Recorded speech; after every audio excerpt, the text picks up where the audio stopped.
let's talk about Gretel and Hansel. Oh, I am Gretel and Hansel. I am Chris Geiger. Welcome to No Movies in Hell. I'm LaClaw Scott, and we are going to review Gretel and Hansel. This movie came out in 2020. Yes. I saw it in the theater. It looked really interesting. The trailer looked interesting. Just visually is very compelling. Yeah. Wait, you saw it in the theater? Yeah. Wow. In the middle of the pandemic. Oh yeah. I was going to everything because the movies were the first thing to reopen, really. And I was so like, please, what can I do? Like, okay, this movie looks interesting. I already know the story. I'm going. Yeah. Wow. I feel like I think I had saw the trailers way back, like before the pandemic. And then pandemic hit. I ended up watching it on streaming. So I think on Amazon Prime. And I remember thinking, oh, this has like the witch vibes. I think there was this time and like between 2018, 2020, because definitely around like midsummer, around these folk horrors films, I was really interested in seeing it and then realized I was on streaming. So I was like, I got to see this.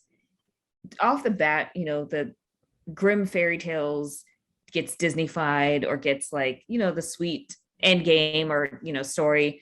And it was very interesting that they put it's Gretel and Hansel. It's not Hansel and Gretel. And so it was clear that there was an indication that this was more forward thinking in putting the woman or the girl first. It's funny that you say midsummer because I definitely feel like this had midsummer flavorings to it. The architecture of the house was off. It's a pointy the triangle. Yes, it seemed very European. Yeah.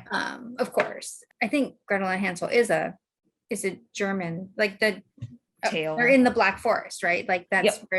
where it's setting. I thought the visuals were amazing. I thought it was really interesting from the way they created the witch. Mm-hmm. So the blackening of the hands was something that I hadn't seen before. I've seen it since then, but I hadn't seen it before then, which is just amazing, right? Like I feel like that would be an awesome thing to do for Halloween.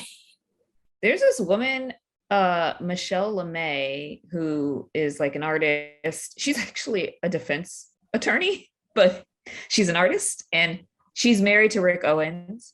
And she does that. Her fingers are black. Her fingertips are blackened. Like color to stay and not like rub off on everything though. Because I don't want everything I touch to become white. Yeah, I think it is some type of like, it's not a tattoo, but it's definitely like a temporary solution that lasts for a little bit. Like maybe henna. Kind of like if you could get like a black henna sort of thing. Yeah That'd be cool. Yeah. Uh-oh, Chris is right, next time you see me I'd be like, hey, that's my friend Chris. And you can maybe do colors too, like for St. Patrick's Day of green.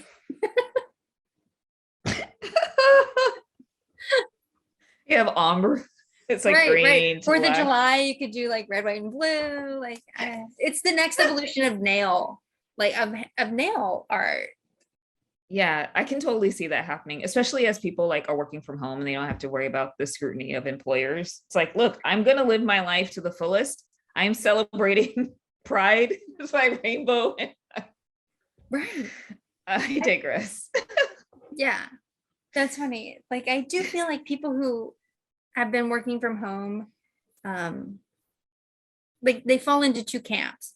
One, they either don't spend any time on like maintenance and upkeep, right? Like they've just sort of devolved into like, what do I have to do to be presentable on Zoom? And that's the minimum, like that's all I'm doing. And then other people have taken it to this other extreme where they're like, yes, I can finally like wear my hair in crazy like ways or like, and they put a lot more effort into their look because they felt restrained before. Yeah. Where other people felt restrained by having to do what they did. Yeah. So now they're just like, I'm not doing any of it.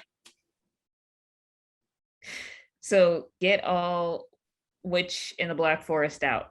Yeah, the story was different than I remember the traditional Hansel and Gretel story being. It starts out the same though, right? Like there's these two young people. She's a little bit older though, Yeah. I think, than like the traditional telling of Hansel and Gretel. Like usually it's that they get sent out and they're like maybe 6 and 7 or Yeah. 7 and 8, but she's like clearly like a young adult. Yes. It's funny, not funny. It's interesting to watch her evolve in the movie as she's starting to become more aware of like what is happening. And she almost starts to accept it, like, okay, this is not no, this is not right, Yeah. but we have beds to sleep in and we seem to be safe right now, and there's food here, and we didn't have that before. Yeah. So there's this acceptance of I don't know what's wrong, but I'm just going to be okay with it and for now. Yeah. They're trying to find food in a situation. And yeah, this is fine for now, but something is a little off. And then she starts like I remember that she starts having these conversations with the witch, and the witch is like pretty much like, hey, so looks like you can do X, Y, and Z.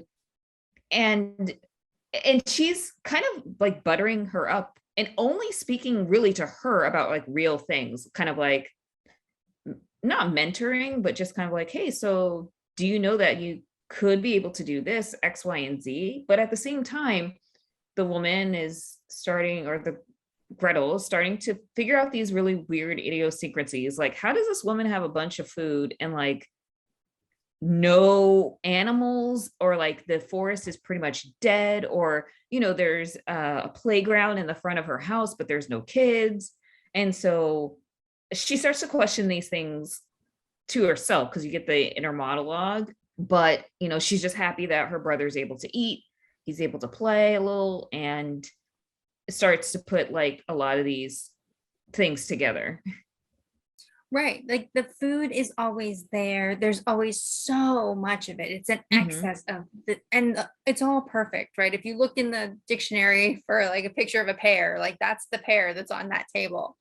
And it's always good. Like it never goes bad, Yeah. even though there's no way to store that much food in that house. There's no Yes. refrigeration. Like you have to have a walk-in cooler for that. But it's always there and available and delicious. And even as a person watching the movie, you're like, how is this happening? Mm-hmm. Like And you there's never see actually her like something going on. making food. Yeah, yeah. She's like, I got to clean up stuff. Or she's like, yeah, Yeah. Or it's you, very, when you find out like how that's happening, it's such a visceral reaction. You're just like, yeah. It's, I love, one thing I loved about this movie was like the special effects were good. And also the shots were just very nice, like very clean and very beautiful. And like the surprise twist. Well, was it the surprise about the witch? well, like when to me, the surprise was one of the surprises. There are a couple. One of the Yeah. surprises is when you see like how the food is being provided, because it is very, in some ways, it's very minimalist. Like you go into that room and it's stark white. It's just a Yep. box, but the excess of food, right? So there's this excess, but then there's this minimalism, and it's very interesting to switch back and forth. So that's one of the twists, I think, where you see like things can be very simple, but they're not. Mm-hmm. And the appreciation for minimalism versus like the excess. Because it's like, okay, you're hungry, but it's like, actually, I'm just going to feed you until your stomach hurts. Let's go to our slides. Yes.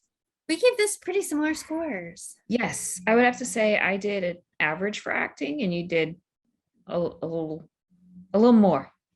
Yeah. So I wasn't familiar with any of the people in this movie before I saw it. Like, I don't think I've seen them in anything else.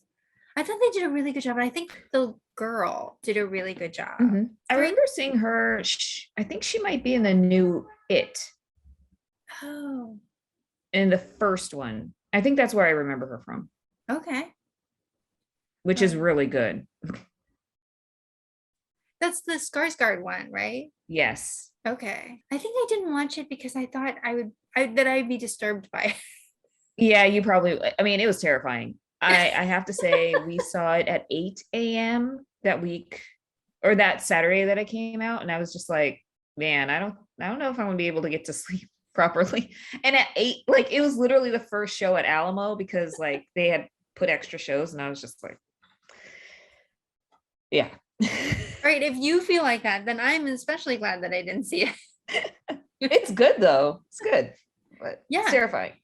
If it wasn't good, then it wouldn't be scary, right? Because you would just be, it would be laughable. I think I read an interview with that guy. What is his name? Bill? Yeah, he's Yeah. Bill. And he said like playing that character really kind of messed him up psychologically. And I was like, well, then I don't need to see it. Yeah, it's Costumes were okay. Hair and makeup though, right? We talked about the like hands, like just the attention to yeah. detail. I thought was awesome. Yes. Production quality was cool. Readers, yeah, I stand by these. Like I would recommend it. I have recommended it to people. The story was interesting enough, right? Like you Yeah. think you know what the story is going to be, but it's not that. So good on them. Yeah. I vaguely recall that I liked the soundtrack, but I can't Mhm. remember why I think that. So I still gave it a 2. Yeah. I mean, I don't think that there was like anything that stood out. Maybe it was yeah, I can't think of anything that's Cool. Gretel and Hansel, an oldie but a goodie. If you missed it in theaters because of COVID, definitely check it out. Do you have anything to plug in this episode? let's see. So I think this week there will be, or maybe next week. Next week is Jurassic Park Dominion. So Oh, I don't have anything to plug. How about you? What's going on with the Asian Film Festival?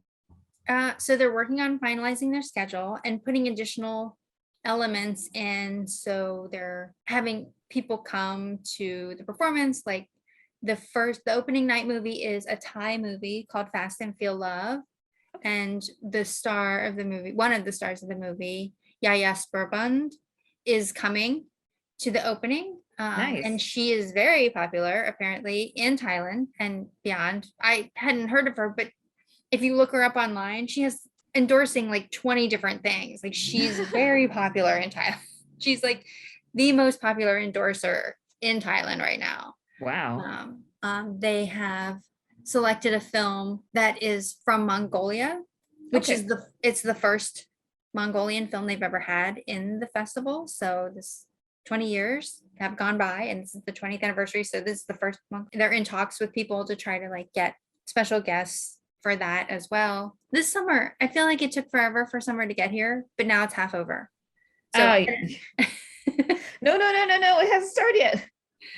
I know I feel that way too, but when I look at what's on the calendar for the next couple of months, really through the end of the year, like it's Yeah, it's yeah, full. there's a lot. Do you have any trips coming up? No, not yet. I gotta get out there and start planning some stuff. Thanks everyone for watching. We'll see you next time.